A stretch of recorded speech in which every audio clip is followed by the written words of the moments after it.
Քարորյան կամ երկորյան ինչպես տեսակ խաղաղ էր, որևէ հետաքրքիր բան տեղի չունեցավ, դրա համար կենտրոնանանք այլ հետաքրքիր դրվագներին, որով հարուստ էր անցնող շաբաթը եւ կարծեմ դեռելի կհարստանա։ Նիկոլ Փաշինյանի եւ իր թիմակիցների ամբողջ քաղաքականությունը այս շաբաթ ուղղված է եղել գալիք հնարավոր ցախողումները արդարացնելու եւ այլոց մեղադրելու համար հիմքեր ստեղծելու։ Մասնավորապես այսօրվա գրառումը առավոտվա ինչու այդ գրառումը համընկավ այն միջազգային խորհրդաժողովի հետ, որը Մայրաթորի նախաձեռնությամբ կանում է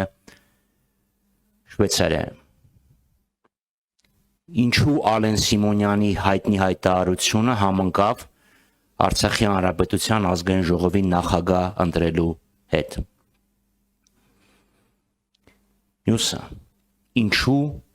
է Ադրբեջանը մայիսի 28-ին Հայաստանի սահմաններին անմիջական մոտակայքում բացում երրորդ ճակերտավոր միջազգային օդանավակայանը։ Մեկ հատ կառուցել էին Կովսականում, երկրորդը Վարանդայում եւ հիմա արդեն Բերձորում։ Եվ ինչու հանկարծ Ադրբեջանը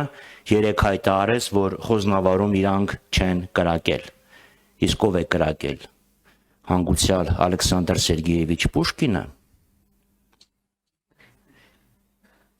Դե լավ, Ալեքսանդր Սերգեևիչ Բլոկը։ Նորմալ է։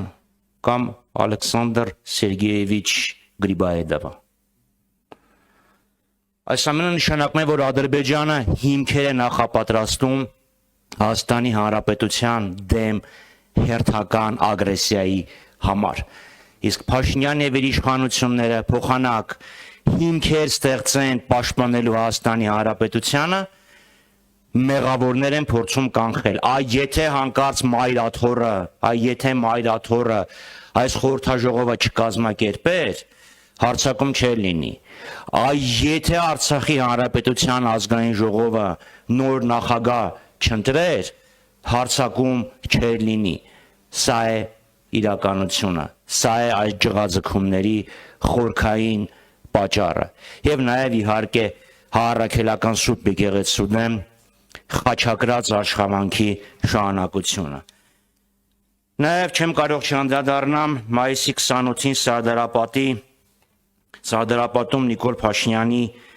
ելույթի մեջ տեղ գտած խայտառակ որոշ ձևակերպումներին։ Մեր ժողովուրդը հայրենիք փնտրելու կարիք այլևս չունի։ Հայ ժողովուրդը երբեք հայրենիք փնտրելու կարիք չի ունեցել։ Հայ ժողովուրդը ստեղծել է իր հայրենիքը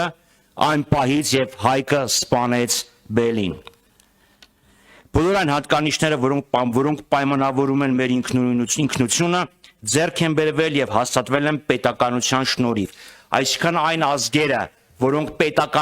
պետություն չունեն ազգային հատկանիշներ։ Սա ինչ աշխարհաքաղաքական փիլիսոփական ռևիզիոնիզմ է։ Հիշում եմ դուրը փակեք, հա։ Սա ինչ կեղծ եւ սին օրակարգեր են, որոնք շրջանառում են այս իշխանությունները, փորձելով մեզ զրկելով մեր ինքնությունից, մեր պատմությունից։